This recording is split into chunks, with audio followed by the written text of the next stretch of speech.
예, 어젯밤에 징계 결과가 나왔습니다. 성희롱 발언으로 논란을 일으켰던 민주당 최강욱 의원에 대해서 당이 당원 자격정지 6개월 처분을 내렸습니다. 제명 다음으로 수위가 높은 징계인데요. 그럼에도 최강욱 의원 본인은 끝까지 혐의를 부인하고 있습니다. 최강욱 국회의원에 대해서는 당원 자격정지 6개월의 중징계 결정을 하였습니다.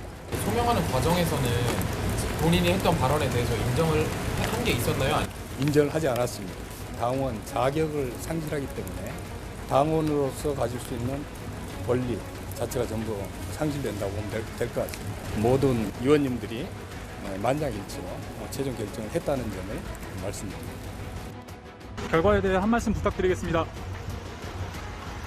본인 요즘 성희롱 발언에 대해서는 개인하시는 거예요? 결과가 나왔나요? 저 결과를 모르고 있습니다. 네, 지금 6개월 당원 중징계 이게 나와가지고요. 어떻게 보세요? 네. 마지막 화면 봤습니다. 당원 자격정지라면 당내 피선거권 선거에 나갈 수도 없고 8월 전당대회 투표도 불가하다. 이현정 의원님, 네. 본인이 혐의를 부인하고 있는데 일단 민주당에서는 적절한 조치를 내렸다고 생각을 하십니까? 저는 그렇다고 봅니다. 왜냐하면 이 윤리심판원 분들이요, 다 외부 인사로 구성이 돼 있는 분들이에요. 그렇기 때문에 이분들이 만장일치로 결론을 내렸다는 것은 그만큼 이 혐의에 공감대가 있었다는 거 아니겠습니까? 지금 최강욱 의원은 본인은 아니라고 끝까지 이야기를 하지만 당시에 민주당 보좌진 협의회 제출한 장문의 이 증거 자료가 있습니다. 당시에 한 명이 아니라 여러 명이 이 사실을 들었다는 것이고요. 또 그다음에 두 번째 문제 뭐냐면 이 본인이 부인했을 뿐만 아니라 두 번째 2차의 어떤 성희롱도 있었다는 거거든요. 예. 이제 그렇다 보니까 당시에 그 윤리 심판원 입장에서 보면 이걸 도저히 어떤 면에서 보면 그 혐의가 충분히 있다라고 본 것이죠. 이제 그렇게 판단해서 만장일치로 결정을 내린 것인데 그는 제가 볼 때는 아마 특히 이제 이 최강욱 의원이 끝까지 부인했던 것도 저는 상당히 작용을 했을 것이다. 본인이 사과를 했지 않습니까? 근데 사과를 했는데 그 혐의 자체에 대해서 인정하는 건 아니에요. 이제 그런 측면들이 상당히 아마 좌우했을 것 같다. 아마 이게 사실은 여러 가지 아마 파문이 좀 일 것 같습니다. 근데 최진봉 교수님, 네. 앞서 최강욱 의원은 본인 징계에 대해서 잘 모른다라고 얘기하고 있고 아직까지 제가 방송 직전까지 최강욱 의원의 입장을 체크했습니다만 아직 별다른 입장도 없고 특히 뭐 김용민, 김남국 뭐 이런 철험의 소속 의원들도 별다른 입장이 없거든요. 저희가 이거를 받아들였다고 해석해야 되는 겁니까? 아니면 글쎄요. 아직도 이거에 대해서 납득하지 못한다. 뭐 그게 더 현실적이겠죠? 그러니까 최강욱 의원 입장에서는 본인이 어떻게 할지를 고민할 거라고 생각해요. 왜냐하면 이제 재심 청구라고 하는 방법이 남아 있긴 해요. 본인 입장에서. 왜냐하면 지금 당원 자격 6개월 정지라고 하는 것은 본인한 정치적으로 상당히 큰 타격이거든요. 그래서 본인이 결정을 하겠죠. 그걸 재심 청구를 할지 안 하면 그냥 넘어갈지 하는 부분들은 지켜봐야 될 것 같고 그래서 아마 입장을 내지 않는 걸로 보여지고요. 지금 상황에서 뭐 철험이든 누구든 이런 입장을 내는 것 자체가 더 논란을 불러일으킬 수밖에 없어요. 또 어쨌든 윤리심판원에서 결과가 나온 상황이고 그 상황에 대해서 본인 입장에서는 반론을 제기하고 본인 입장에서는 억울함을 얘기할 수 있지만 다른 사람이 나와서 얘기하는 것 자체는 상당히 부적절할 수 있다. 그것이 사실은 여론에 상당히 안 좋은 영향을 미칠 가능성이 있어요. 그래서 본인은 얘기할 수 있다고 저는 봐요. 본인에 관련된 문제니까. 최 의원이요? 뭐 그렇죠. 최강욱 의원 입장에서 뭐 재심 청구할 수 있는 거잖아요. 본인 입장에서는. 다른 의원들이 여기서 왈가왈부하는 것은 또 다른 논란을 불러일으키는 요인이 되기 때문에 제가 볼 때는 자중하고 있는 게 아닌가 하는 생각이 듭니다.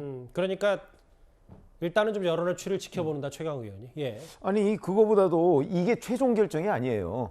내일 비대위에 보고를 하고 비대위에서 최종 결정을 하거든요. 맞아요. 근데 오늘 우상호 비대위원장 얘기를 들어보면 사실은 본인도 놀랐다. 이렇게 나올 줄 몰랐다. 이렇게 얘기를 하고 있기 때문에 내일 비대위에서 이 당원권 정지 6개월이 좀 줄어들 가능성도 있어요.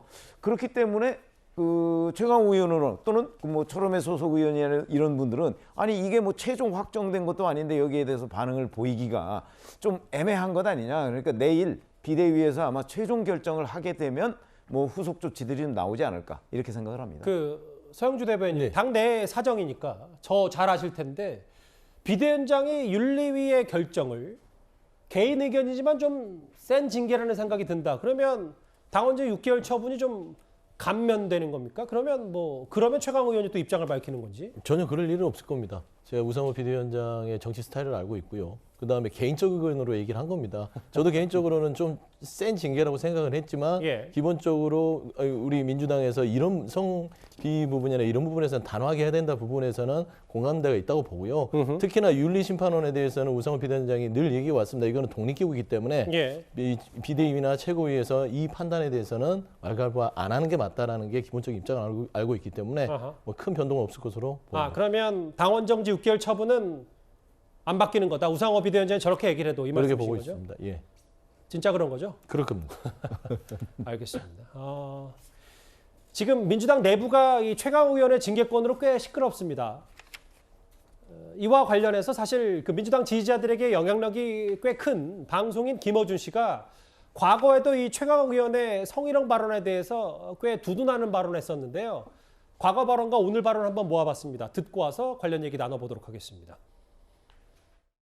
여성들의 오해에서 비롯된 것 같아요. 왜냐하면 이 짤짤이는 구슬 혹은 동전을 손에 쥐고 홀짝 맞추는 게임이거든요. 남자들끼리 하는 아주 가벼운 농담인데 남자들은 단박에 알아들어요. 별거 아닌 농담인데 이 단어를 아예 모르거나 잘못 들었던 것 같아요. 일종의 해프닝 같은데.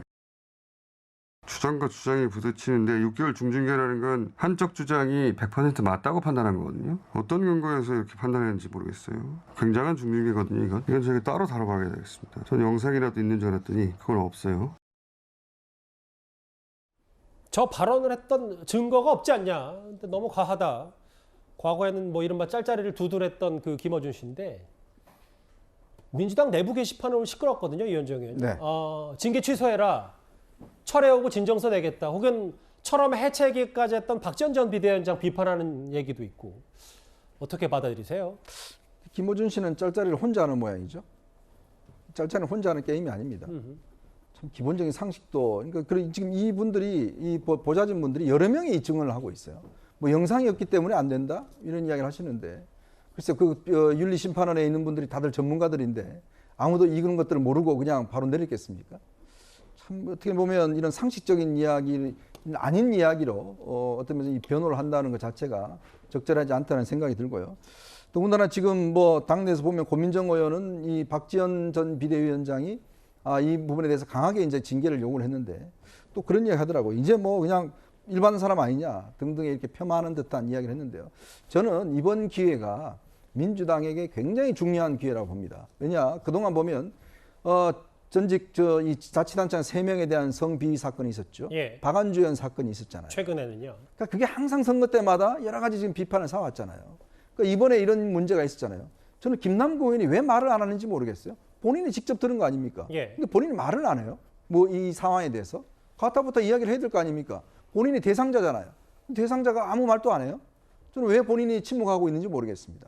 그 어떤 면에서 보면 이번에 윤리심판에서 이런 결정을 내린 것은 이 민주당의 어떤 질곡을 하나 끊어야겠다. 저는 그런 것인데 만약 이거를 다시금 다시 되돌리려고 한다라고 그러면 지금 뭐 고민정 등등 이런 분들이 다시 뒤집으려 하는 것 같은데 그럴 경우는 큰 일이 될 것이다. 결국 민주당이 이번 기회를 정말 반성 기회로 삼고 이걸 탈출한다면 앞으로 이런 부분에 대해서는 어쩌면 자유로울 수 있지만 또 이런 부분들을 당원들이 비판하고 뭐 한다고 해서 다시 뒤집는다, 줄인다 이렇게 할 경우는 저는 아마 큰 저항에 부딪힐 가능성이 있다 이런 생각이 듭니다. 당원들도 뭐 일부 기민하면 꽤 최강 의원 징계에 대해서 격앙된 반응들이 좀 있고 처럼 해체해야 된다는 박지원 비대위원장 얘기도 있는데 아까 팬덤 얘기, 댓글 얘기를 제가 잠깐 했는데 소 대변인님 네. 제가 방송 전에 보니까 정청래 의원도 당대표 출마 얘기를 좀 꺼냈고 예. 고민정 의원도 최고위원 출마하는 거 아니냐 뭐 이른바 그러면 다시 뭐 민주당 내에서 강경파들이 또 이번 전당대회에 나오면 네.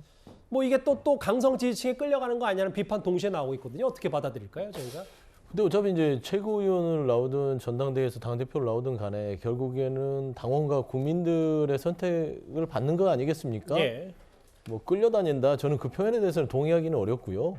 어떤 좀 목소리가 크다 정도로 저는 정리하고 싶은데 지금 현재까지 뭐 이제 박지원 전 위원장이 여러 가지 목소리를 내는데 그 부분에 있어서는 고민정 의원 말도 맞는 거는 같아요. 그래서 좀 자제할 필요가 있다라는 생각도 들고 또 반대편 입장에서는 박지원 전 위원장이 정치를 하겠다고 선언했던 젊은 정치인이기 때문에 또 지금 기회에 본인의 어떤 최강욱 의원에 대한 어떤 이 징계에 대해서 위원장 때부터 발언했던 부분들을 재확인시키면서 본인의 정치적 메시지를 지금 기회다 생각해서 할 수 있는 부분이다. 그래서 전반적으로는 각자 이제 지금 8월에 전당대회를 준비하는 거는 같습니다. 근데 결국의 판단은 국민과 당원들한테 맡겨져 있기 때문에 그 부분은 향후의 결과를 지켜봐야 될 것 같다라는 생각이 있습니다. 강경파인 최강욱 의원의 징계를 두고 민주당 내부 좀 시끌시끌합니다.